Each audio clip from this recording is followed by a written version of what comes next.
Assalamualaikum warahmatullahi wabarakatuh. Selamat siang, Bu Lilis. Selamat siang, Bu Lis. Gimana kabarnya hari ini, Bu Lilis? Alhamdulillah, baik, Bu. Keluarga di rumah semuanya sehat ya, Bu ya? Alhamdulillah sehat semua. Aktivitasnya apa saja nih akhir-akhir ini, Bu? Seperti biasa, sebagai seorang guru ya, minggu-minggu ini kan kita disibukkan dengan apa namanya, pengenalan lingkungan sekolah dan juga kesibukan saya sebagai ibu sendiri mengantar jemput anak. Iya, semangat, Bu. Itu peran kita yang sangat mulia. Iya, terima kasih. Hari ini, bolehkah kita ngobrol sebentar, Bu? Iya, monggo Bu, silakan. Saya juga ingin ngobrol dengan Bu Lis. Terima kasih, Bu, sudah meluangkan waktunya berdiskusi dengan saya.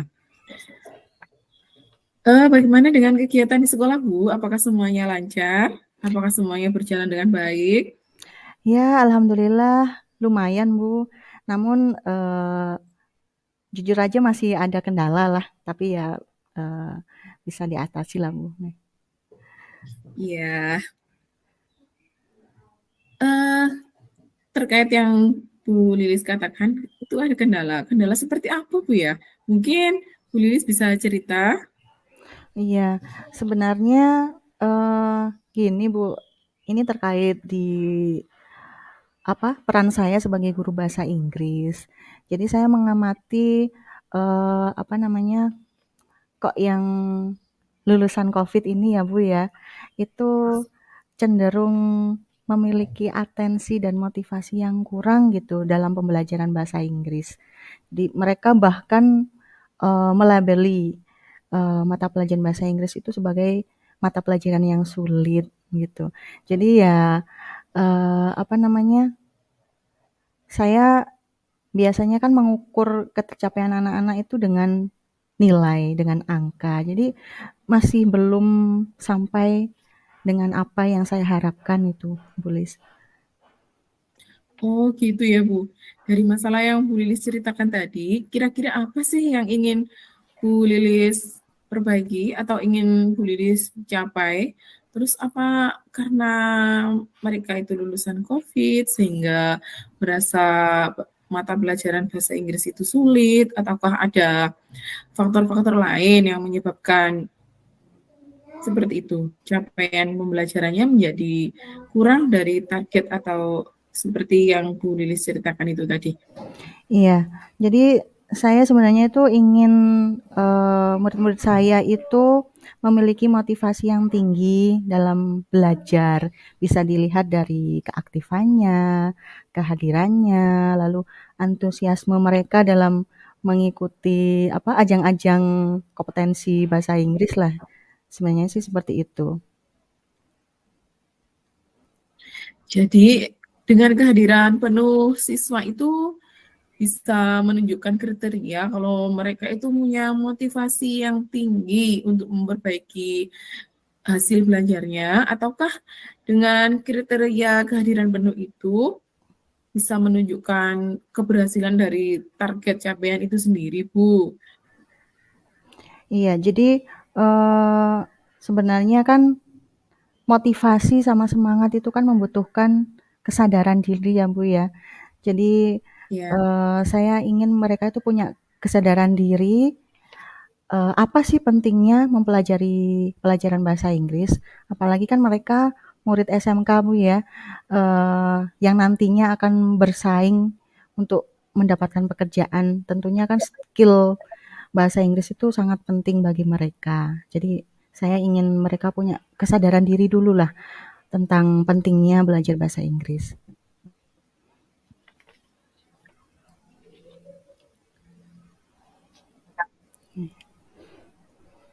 Oh iya Bu, jadi dari atensi perilaku siswa tentang kehadiran itu, yang tidak mengikuti pembelajaran bahasa Inggris itu, apakah bisa dikategorikan jenuh mengikuti pelajaran ataukah seperti yang tadi Ibu Lili ceritakan, mereka itu sudah terlanjur melabeli mata pelajaran bahasa Inggris adalah pelajaran yang sulit, ataukah itu karena mereka jenuh?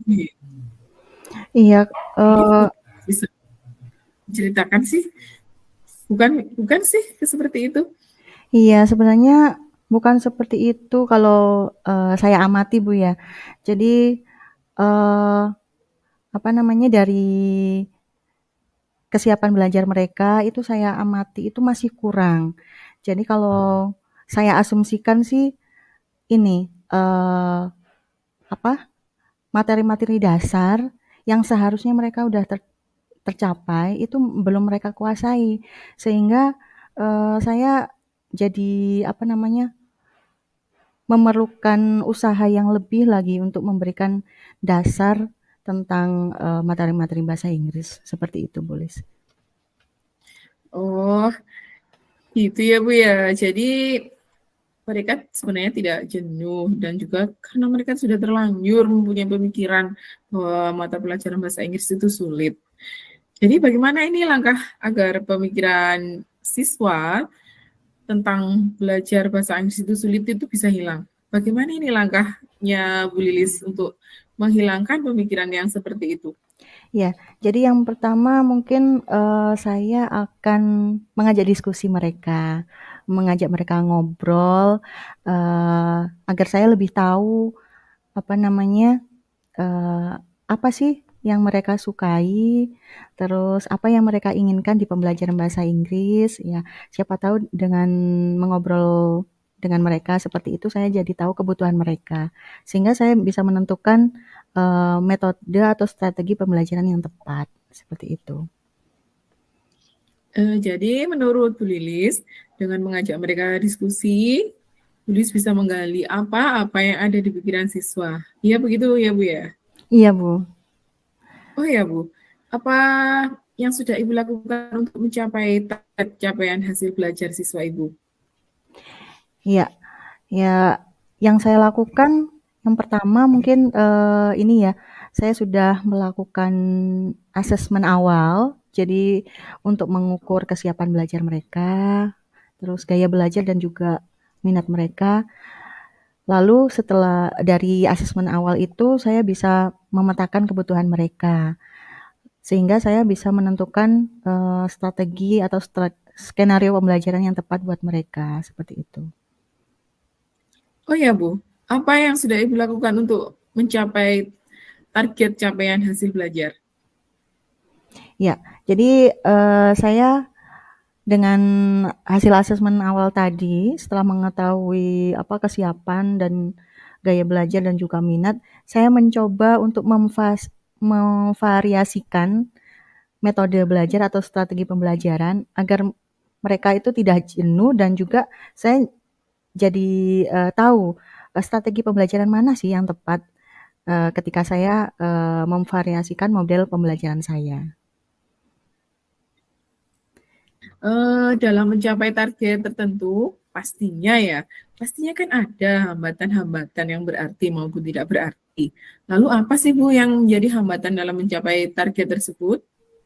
Ya, yang menjadi hambatan saya ya tadi label bahasa Inggris anak-anak sudah terlanjur melabeli bahasa Inggris itu dengan mata pelajaran yang sulit. Lalu hambatan yang kedua itu dari segi kedalaman pemahaman mereka atau kesiapan belajar mereka itu menurut saya untuk di jenjang SMK itu masih belum gitu Bu. Jadi saya harus menyesuaikan lagi dengan capaian pembelajaran yang di bawahnya. Kalau menurut saya seperti itu Bu, yang menjadi hambatan. Berapa sih Bu rentang angka untuk target posisi hasil capaian anak-anak dalam keberhasilan belajar itu Bu?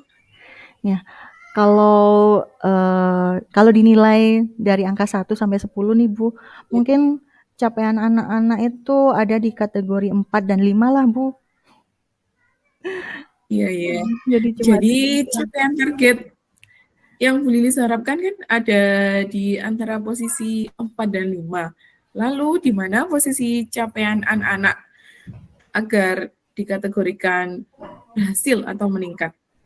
Ya setidaknya harus, Kira-kira berapa ya? iya, Ya, kira-kira harus kira-kira lebih dari 5 lah Bu. Mungkin 7 atau 8 seperti itu. iya. Wah, kalau posisi anak-anak sekarang ada di rentang angka 4 sampai 5 Bu ya. Jadi target capaian Bu Lili sendiri itu sampai di atas 7 atau 8 begitu ya Bu. Jadi Iya, mungkin Bu Lili perlu effort yang lumayan ya Bu ya agar pencapaian yang Ibu targetkan itu bisa sesuai dengan yang direncanakan. Jadi perlu usaha yang lebih keras lagi atau usaha yang lebih besar. iya itu dia Bu.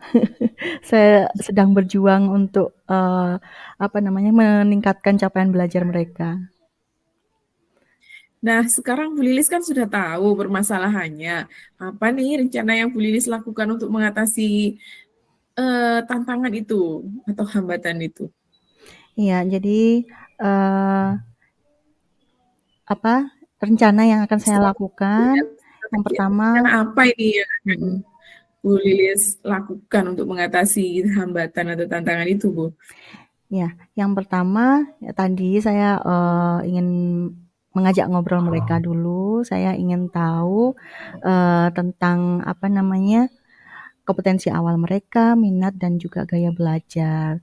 Lalu juga saya ingin melakukan asesmen awal yang teratur karena tiap materi pelajaran bahasa Inggris itu kan punya kompleksitas yang berbeda-beda.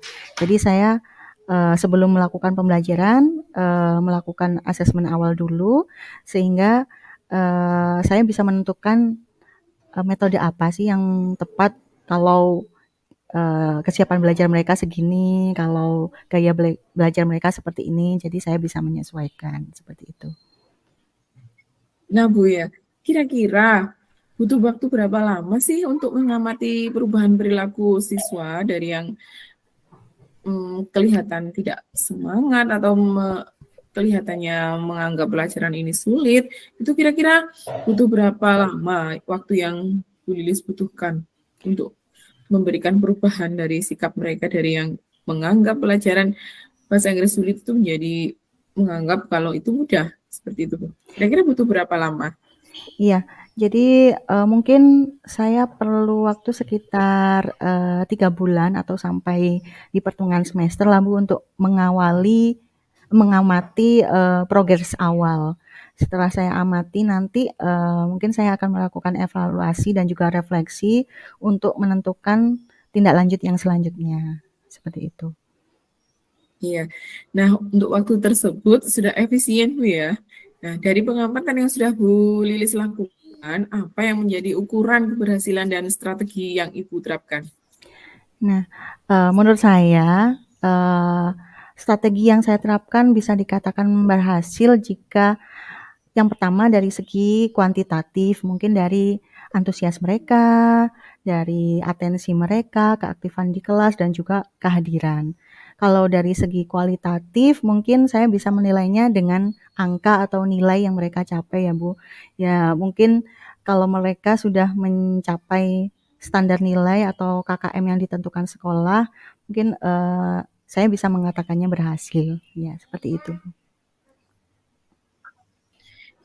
Nah, sekarang kan beliau sudah menemukan solusi dari permasalahan rendahnya capaian pembelajaran bahasa Inggris, Bu ya. Kira-kira apa nih komitmen Ibu dalam rencana yang akan Ibu lakukan? Dan bagaimana dengan tindak lanjut yang akan Bu Lilis lakukan nantinya? Ya. Saya berkomitmen, jadi setelah saya melakukan proses pembelajaran dengan siswa, saya akan melakukan kegiatan refleksi yang teratur, sehingga saya bisa mengetahui penilaian dan perasaan mereka ketika mengikuti pelajaran bahasa Inggris, sehingga itu menjadi bahan evaluasi saya untuk perbaikan ke depannya. Oh ya, dalam melaksanakan rencana tersebut tentunya kita kan tidak bisa ya melakukan sendiri. kira-kira siapa saja nih yang akan membantu Ibu dalam melakukan penerapan strategi tersebut? Ya, saya membutuhkan bantuan dari rekan sejawat pastinya Bu tentunya, eee, karena apa namanya, label mata pelajaran sulit tadi ditujukan untuk mata pelajaran bahasa Inggris, berarti saya akan berkolaborasi dengan rekan sejawat sesama pengajar bahasa Inggris. Lalu yang kedua, saya juga meminta bantuan kepada kepala sekolah sebagai supervisor di sekolah yang akan memberikan saya masukan dan melihat realita di kelas saya yang sebenarnya seperti apa sih? Apakah sudah sesuai dengan apa namanya kurikulum yang sekarang? Apakah sudah memihak pada murid dan lain sebagainya? Jadi biar beliau mengetahui realitasnya sendiri seperti itu. Bu Lilis, kira-kira apakah sudah memastikan bahwa kepala sekolah, rekan sejawat, dan rekan-rekan lainnya itu pasti akan mendukung? Ataukah nanti kira-kira diperkirakan mungkin akan ada penolakan mungkin Bu ya? Iya, insya Allah mendukung sih Bu, karena ini kan juga untuk kepentingan sekolah juga. Dan juga kegiatan supervisi di sekolah saya juga dilakukan secara teratur. Jadi insya Allah rencana tindak lanjut saya itu akan didukung oleh rekan sejawat saya dan juga oleh kepala sekolah. Baiklah Bu, diskusi kita untuk hari ini sudah cukup. Semoga Bu Lilis dalam penerapan untuk melakukan pencapaian target itu lancar dan anak-anak juga prestasinya semakin meningkat. Terima kasih Bu atas waktunya. Amin. Iya, terima kasih juga Bu atas berbincang-bincang mengenai masalah saya. Ya Ya, baik Bu. ya, sampai ketemu di lain kesempatan. Selamat beraktivitas. Ya.